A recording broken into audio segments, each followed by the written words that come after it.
Good morning sir जी। गुरु जी के चरणों में हम सभी छात्रों का दंडवत स्वीकार हो, यह अधिकार हमें प्राप्त हो। गुड मॉर्निंग सभी छात्रों को मेरी तरफ से आशीर्वाद प्राप्त हो। सब बच्चे सुख शांति आत्महृदय के साथ तैयार हो।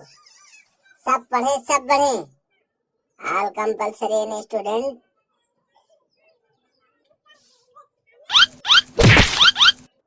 मेरे स्कूल के सभी बच्चे मानवता के प्रतीक हैं, उसमें भी सबसे अच्छे मेरे क्लास के बच्चे हैं और ये बच्चे अपने अपने सीट पर बैठ जाएं।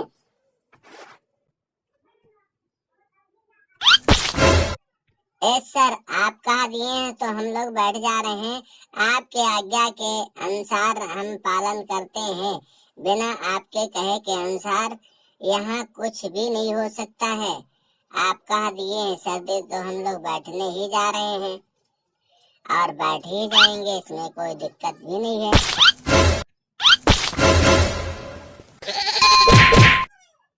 भला अपने बच्चों को बैठने के लिए क्यों नहीं कहा जाएगा?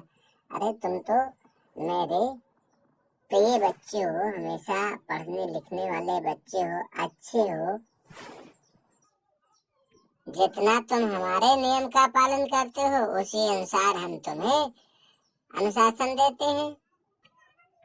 Okay sir.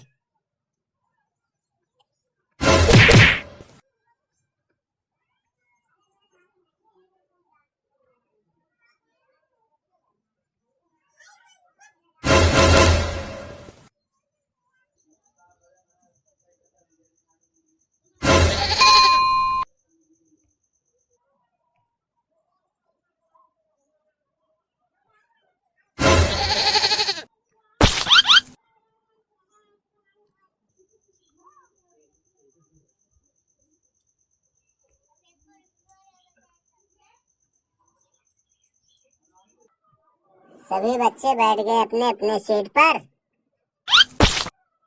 यस सर, हम सब लोग अपने अपने सीट पर व्यवस्थित होकर बैठ गए हैं और अब आपके आदेशानुसार हम कुछ आपके मुखार बिंदु से पढ़ना चाहते हैं और हम सब लोग कुछ जानना चाहते हैं।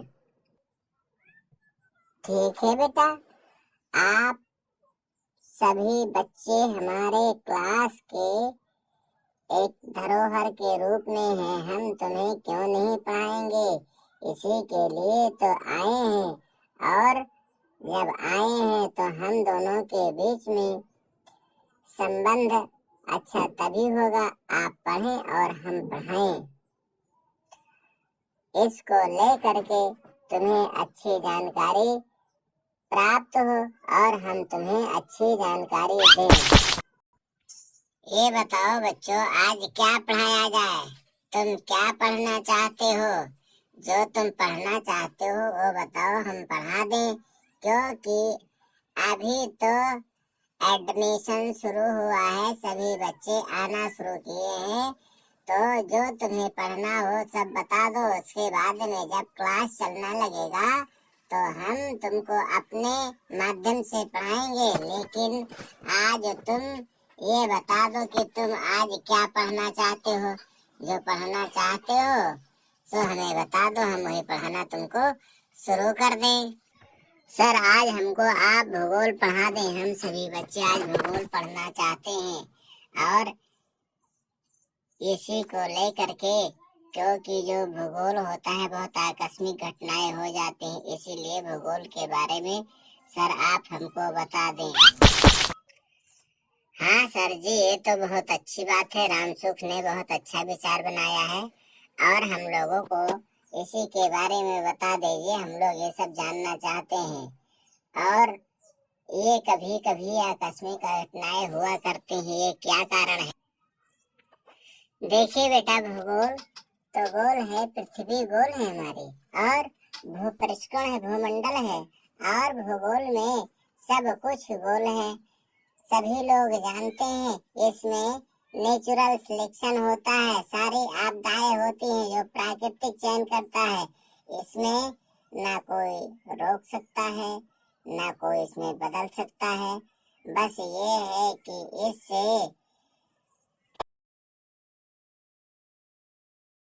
सुनो के अनुसार सब कुछ दिशा निर्देश बदलती रहती है और उसमें जब जो मानसून बना सो हो गया, लेकिन भूगोल के माध्यम से अब इसका भी पता लगाया जा सकता है।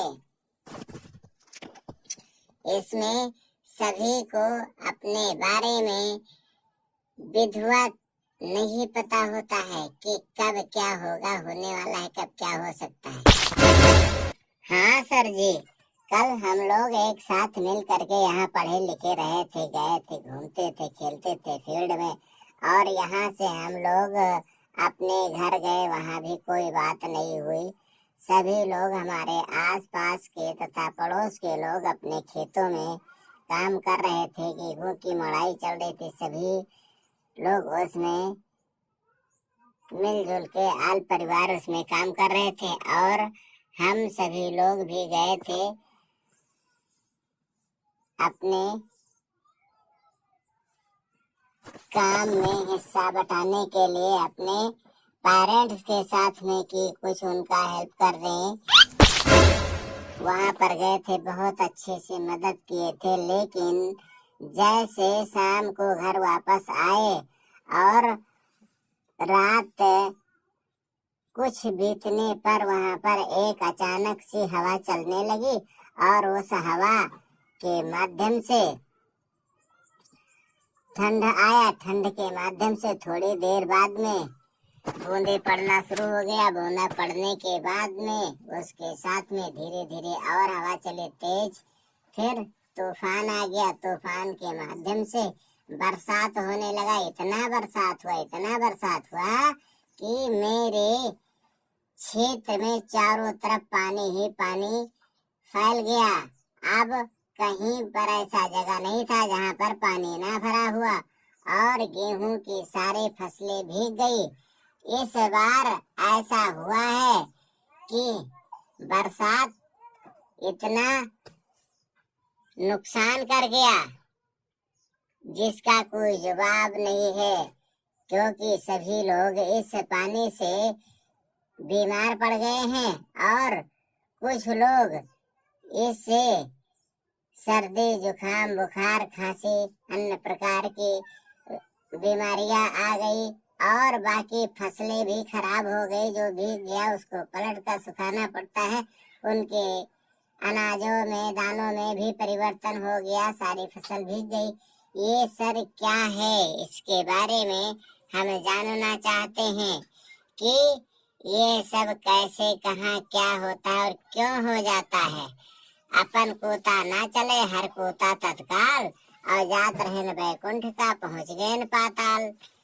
क्योंकि हम लोगों ने क्या सोच रखा था, हमारे क्षेत्र के किसानों ने क्या सोच रखा था, और रात में पानी गिर गया।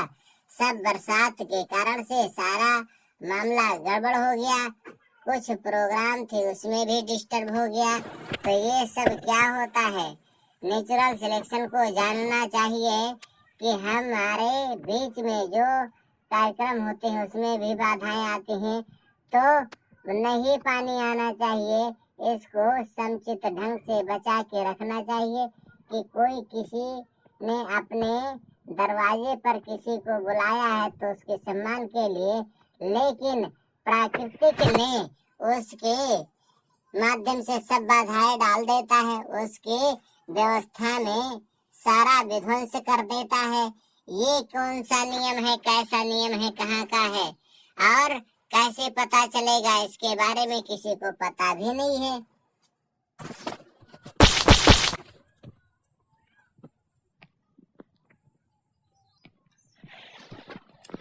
ये तो सब बहुत बड़ा अनर्थ हो जाता है, क्योंकि हम जो चाहते हैं उसमें वो नहीं कर पाते हैं, उसका विपरीत अर्थात उल्टा हो जाता है। और जब उल्टा हो जाता है तो बहुत बड़ी कष्टदायक बात होती है, क्योंकि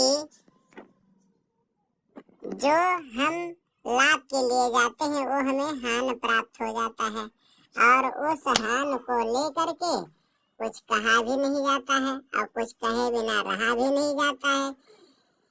ईश्वर ऐसा ही करता है तो क्यों करता है? हमने क्या उसका कुछ बिगाड़ा है? जब हमारे कुछ कार्यक्रम शुरू होते हैं या कोई फायदे की बात होती है तो पानी गिरना शुरू हो जाता है। ये नहीं होना चाहिए, लेकिन अब क्यों होता है इसके बारे में तो हम बता ही नहीं सकते।